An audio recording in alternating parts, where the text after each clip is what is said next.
All right. Hello, Frederick Leathers here, and doing my final project, and it's gonna be over a little chapter about fire hydrants. So I chose fire hydrants because I don't. In the class I was in, there I felt they was really interesting. I didn't cover too much because I'm pretty sure, you know, my class already know about fire hydrants, but I found them interesting, and it was something kind of easy to do, not too hard, but not too easy. So let's see.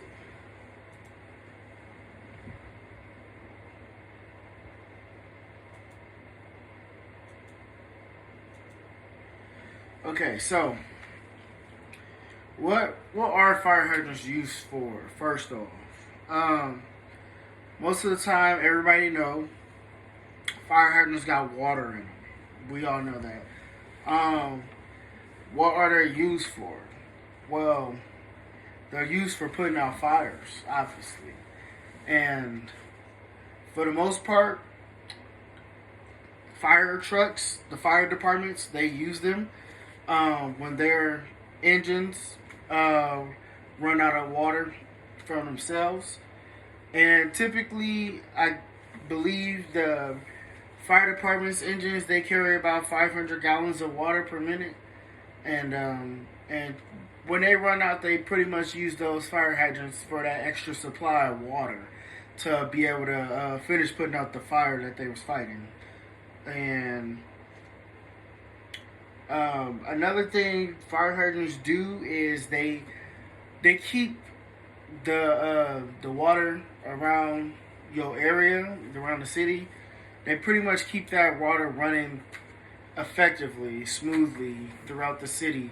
It's just the extra little, cycle, extra little pieces in the cycle of water that flows around the city. So it pretty much helps with that as well. And yeah. And for my next slide, types of fire hydrants. Now, there are two basic types of hydrants: wet hydrant and dry hydrant. So, the wet one is, you'll see it. Those are clear as day. They stick high. They stick all the way up out the ground.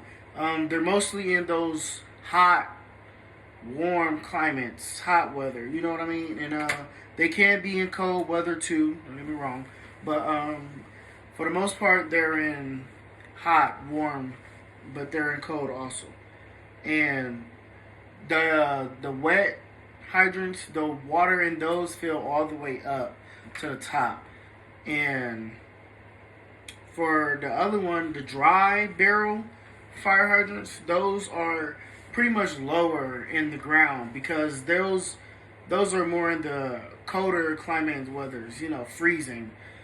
Um, and the reason why they're so low into the ground is because you don't want the hydrant to be able to break or crack or anything of that sort.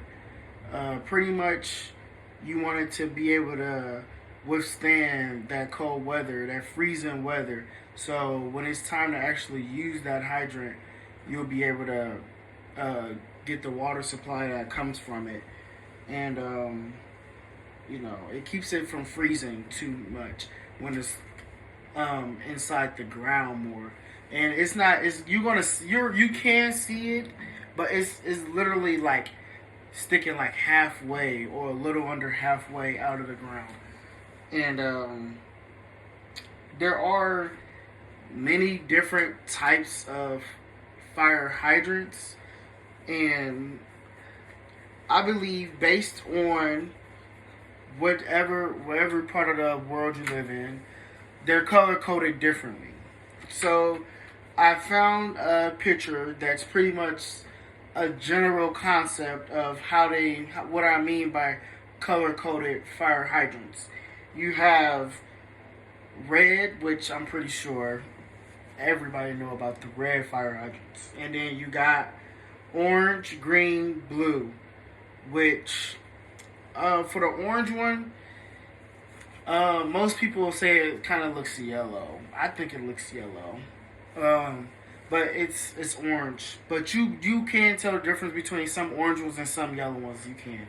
But then again, like I said before, it's depending on where you live at. So they're color coded differently around the world, and they're color coded because they carry different amounts of water. Like there's only a certain amount of water you can get from that fire hydrant. Even though fire hydrants are connected with the underground pipes that supply water around the city or wherever you live, it's only a certain amount of water they can take from those hydrants.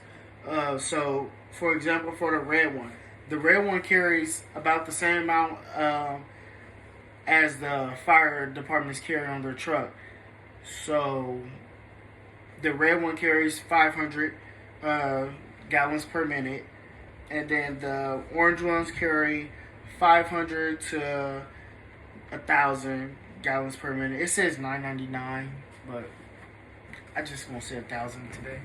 And then it travels over to the green, which would carry 1,000 to 1,499. Well, 1,500. And then you go to class blue, which is class AA, and that one carries 1,500 or more gallons per minute. And for the classes, it's kind of